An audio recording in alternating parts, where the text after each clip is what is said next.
और चलिए इसी बीच रुक कर लेते हैं एक बड़ी खबर की ओर। दिल्ली से ये बड़ी खबर सामने आ रही है। दरअसल राव आईएएस कोचिंग सेंटर में जहां एक हादसा हुआ है। दरअसल इस हादसे में पुलिस ने 2 लोगों को हिरासत में लिया। कोचिंग सेंटर के मालिक कोऑर्डिनेटर को हिरासत में लिया गया। दोनों ने से दिल्ली के राजेंद्र नगर थाने में पूछताछ की जा रही है। राजेंद्र नगर थाने में एफआईआर भी पूरे मामले पर दर्ज की गई है। तीनों मृत छात्रों की पहचान हुई है। नेविन, डाल्विन, तान्या सोनी, श्रेया यादव की मौत हो गई। जहां आपको बता दें कि बायोमेट्रिक डोर के कारण छात्र बाहर नहीं निकल पाए थे। तो राव आईएएस कोचिंग सेंटर में जहां बीती रात पानी भर गया था, जल भराव हो गया, जिस वजह से 3 छात्रों को अपनी जान गंवानी पड़ी। इस पूरे मामले में अब कार्रवाई करते हुए पुलिस ने कोचिंग सेंटर के मालिक और कोऑर्डिनेटर को हिरासत में ले लिया है।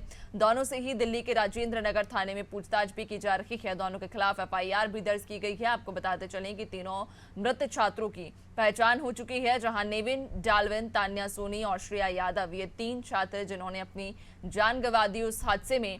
दरअसल बायोमेट्रिक डोर के कारण ये छात्र बाहर नहीं निकल पाए थे, जिसके कारण ये उन्हें अपनी जान गंवानी पड़ी। कहा जाता है कि जलभराव हो गया था बेसमेंट में, जिसकी वजह से इन छात्रों को अपनी जान गंवानी पड़ी है। हालांकि पुलिस ने बड़ी कार्रवाई करते हुए यहां से कोचिंग सेंटर के मालिक और कोऑर्डिनेटर को हिरासत में ले लिया है।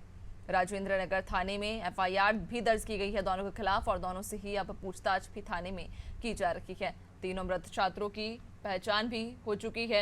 जहां नेविन, डाल्विन, तान्या सोनी, श्रेया यादव, ये 3 वो छात्र जिन्हें अपनी जान गंवानी पड़ी उस पूरे हादसे में, और अब पुलिस मामले पर कार्रवाई कर रही है। कहा जाता है कि बायोमेट्रिक डोर के कारण ये छात्र बाहर नहीं निकल पाए थे।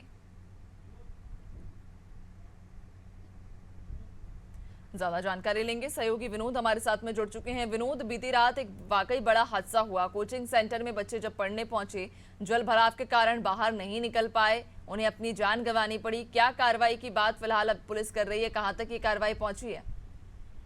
नैन्सी, अगर बात करें तो कल जब बारिश के बाद ये रेस्क्यू ऑपरेशन चालू हुआ, उसी समय पर आला अधिकारी ने बात पे सेंट्रल डीसीपी मौके पर पहुंच गए थे। उन्होंने दरवाजे तोड़कर जो अंदर फंसे हुए कुछ स्टूडेंट थे उन्हें निकाला गया, मगर इस हादसे में 3 स्टूडेंटों की मौत हो गई। और उसके बाद ही वहां पे देखा तो दिल्ली की जो मंत्री हैं आतिशी वहां पहुंची और उन्होंने कहा कि हम न्यायिक जांच कराएंगे, न्यायिक जांच का आश्वासन दे दिया। सांसद बांसुरी स्वराज भी वहां पहुंची थी, दिल्ली प्रदेश अध्यक्ष भूपेंद्र सचदेवा भी पहुंचे थे और सबने सिर्फ न्यायिक जांच की बात की और आरोप और प्रत्यारोप का दौर चालू हो गया उसी वक्त ही। मगर सुबह अगर बात करें तो सुबह ही जो राव कोचिंग इंस्टीट्यूट के जो ऑनर हैं उन्हें गिरफ्तार कर लिया गया और साथ ही जो बिल्डिंग ऑनर भी गिरफ्तार है। उन्हें राजेंद्र नगर थाने में इसके खिलाफ एफआईआर भी दर्ज हुई थी और वहीं उनसे पूछताछ की जा रही है।